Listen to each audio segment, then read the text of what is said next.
Jadi angka Romawi itu sudah dipakai orang sejak lama sekali. Jadi mulai dipakai dalam sejarah itu sekitar abad ke-8 dan ke-9 sebelum Masehi. Nah, angka Romawi itu diambil bukan dari ciptaan bangsa Romawi, tetapi diambil dari suatu bangsa, yaitu bangsa Etruskan. Nah, bangsa ini tinggal di Italia Tengah bagian utara.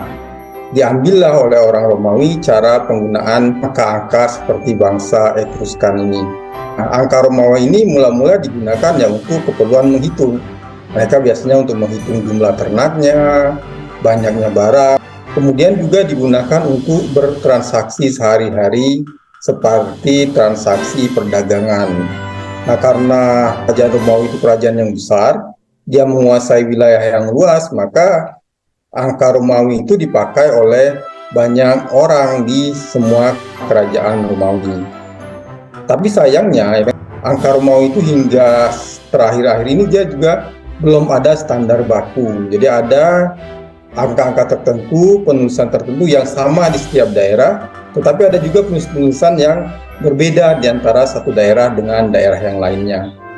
Kemudian angka Romawi juga tidak mengenal angka 0. Nah, karena persebaran Romawi tadi banyak, luas, kemudian angka Romawi itu masih digunakan banyak di Eropa hingga abad pertengahan. Nah, walaupun angka Romawi penggunanya semakin sedikit, sampai sekarang dia tetap digunakan di banyak kasus, seperti contoh pada penulisan bab, ya kan, kalau kita tulis di buku bab 1 itu pakai angka Romawi. Kemudian untuk nama-nama resmi raja atau ratu. Nah, kalau kita ingat ada Ratu Elizabeth kedua, Raja Philips ketiga. Nah, ada Sultan Hamengkubuwono ke-9 atau Sultan Hamengkubuwono ke-10.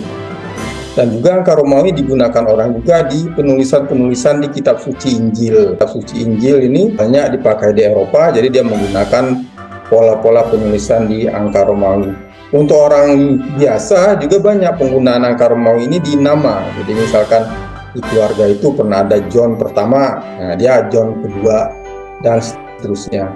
Nah, demikian adik-adik sejarah sedikit tentang angka Romawi yang dikembangkan oleh suku bangsa Etruskan yang hidup di Italia Tengah bagian utara. Nah, penggunaan angka Romawi ini mulai surut, digantikan oleh penggunaan angka Arab dan Arab. Lebih sederhana dibandingkan dengan penggunaan angka Romawi. Nah, di Sikar orang menyebutnya angka Arab. Penggunaan angka Arab ini di Eropa dimulai dari abad ke-14 Masehi. Sebenarnya angka Arab ini juga asalnya bukan dari Arab, tetapi merupakan pengembangan dari angka yang dikembangkan oleh orang-orang di daerah India. Karena interaksi globalisasi di zaman dulu untuk interaksi dagang dan sebagainya diadopsi oleh orang-orang Arab, kemudian dikembangkan lagi.